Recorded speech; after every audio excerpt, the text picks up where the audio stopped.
Ende nuk ka një afat i qartë se kur do të bëhet funksional zhvendosja e tregut të frutave dhe perimeve drejt Çoles, pasi tregtarët e tregut të madh vjojnë të mos pranojnë ofertën e Bashkisë së Vlorës. Edhe gjatë kësaj të mërkure, situata ka mbetur e pandryshuar, sikundër ndiqni nga pamjet në ekran. Palët me sa duket nuk kanë arritur ende një dakordsi për nisjen e aktivitetit në ambientet e reja, ndërsa Bashkia e Vlorës ka përfunduar përgatitjet për tregun e Çoles, ku synohet transferimi i tregut ekzistues që aktualisht operon në qendër të qytetit për shkak të punimeve në zonë.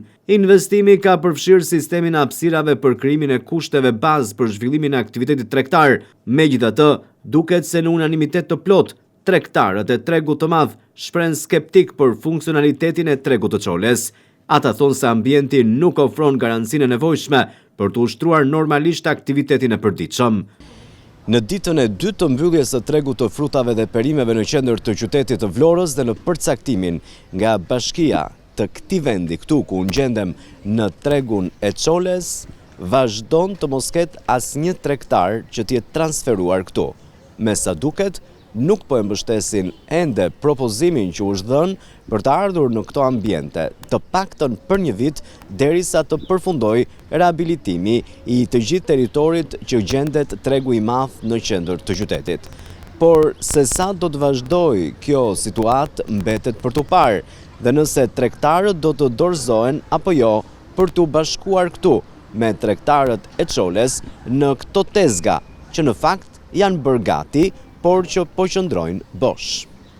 Në këto kushte oferta nuk është pranuar nga tregtarët, pasi sipas tyre mungojnë disa element bazë që do t'u siguronin atyre më shumë lehtësi dhe siguri në punë.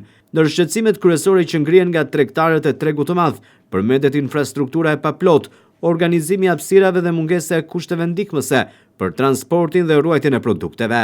Ata kërkojnë që Bashkia e Vlorës të marrë masa konkrete përpara se të kërkojë zhvendosjen përfundimtare të aktivitetit, që tashmë duket se nga ana e Bashkisë së Vlorës është bërë zyrtare dhe ku tregtarët janë larguar nga tregu, por se ku po tregtojnë, kjo mbetet për t'u parë. Megjithatë, pa një dakordësi të tregtarëve, procesi i zhvendosjes së tyre në tregun e Çoles mbetet ende i paqartë.